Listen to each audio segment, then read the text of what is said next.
Appreciate it. For more on this, let's bring in General Jack Keane, Fox News senior strategic analyst. General, great to see you. Thank you for being here.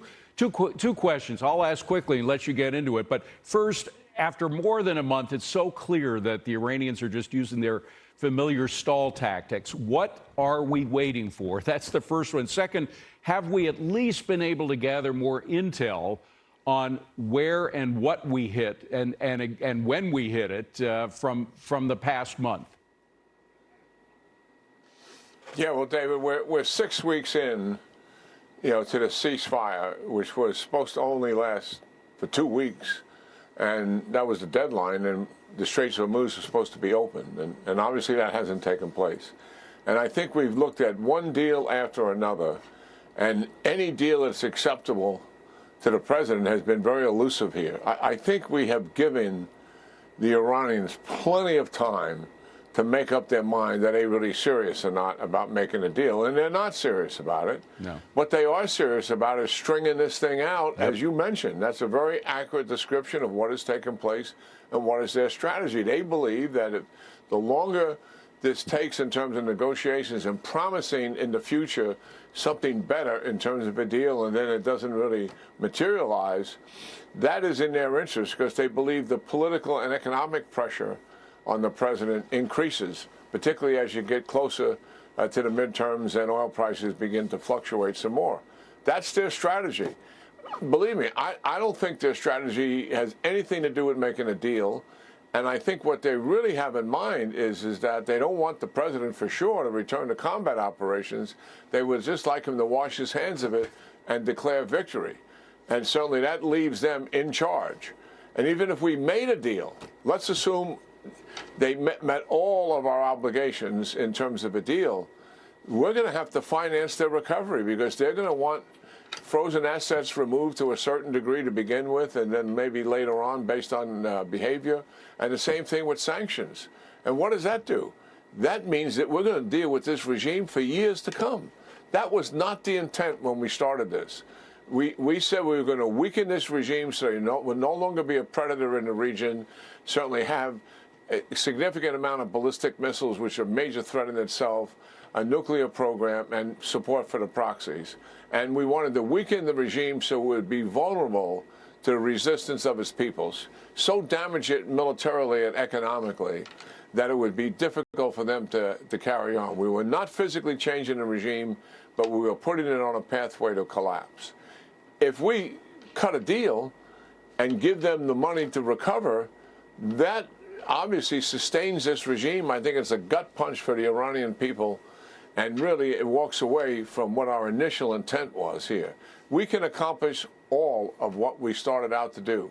After all, the military operation would have been completed by now. Right. As we all know, we had 2 more weeks to go, David, and here's where we are. One of the things I think that is concerning the administration, although not stated too openly, but it has been reported, is the concern that what Iran will do to retaliate against combat operations will light up the oil and gas infrastructure of our allies and partners.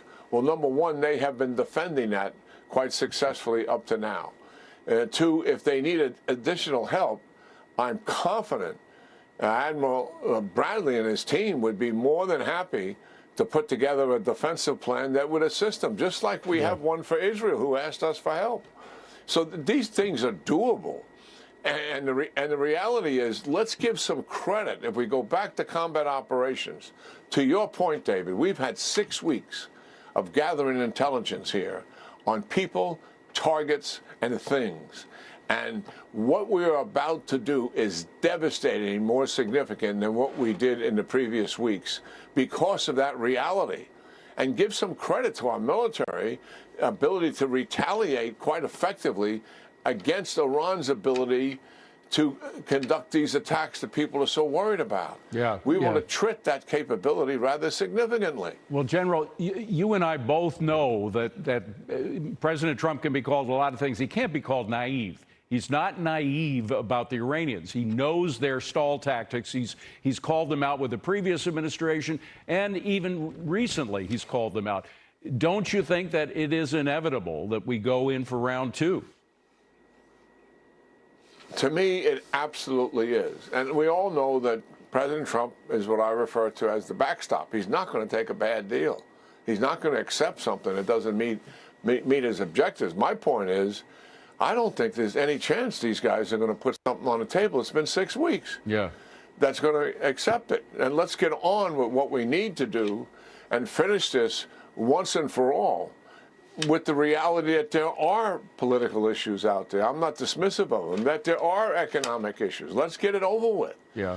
So we can get the oil prices back down and take some of the pressure off politically. Well, I'm just wondering, these threats that Iran has come out with in the past 24 hours, saying that they're going to go beyond the region to strike back at our interest. I guess assuming that they are talking about terrorism, that's what they have up their sleeve. Is there anything to these threats, or are they just empty threats? Well, they're full of bluster, and they have been, prior to the initiation of conflict, during the initiation of conflict, and now while we're in a ceasefire stage. This is who they are. They exaggerate their capabilities. They threaten and cajole, and they think we're going to take a knee as a result of it.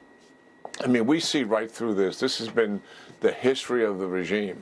Iran has limited capability right now as we speak. And that's the reality of it. And certainly we're on our guard here in the United States, and so are other countries who are involved as well. And our FBI and our counterintelligence networks, I mean, we have our antenna up. They want to protect the American people. And certainly the same thing goes for wherever our bases are, particularly those in the region or very close to the region. I'm talking about embassies as well as bases. So, yes, our antenna is up, and we're capable of protecting our people. I'm just interested in switching gears for a moment, because the president was talking about Cuba today.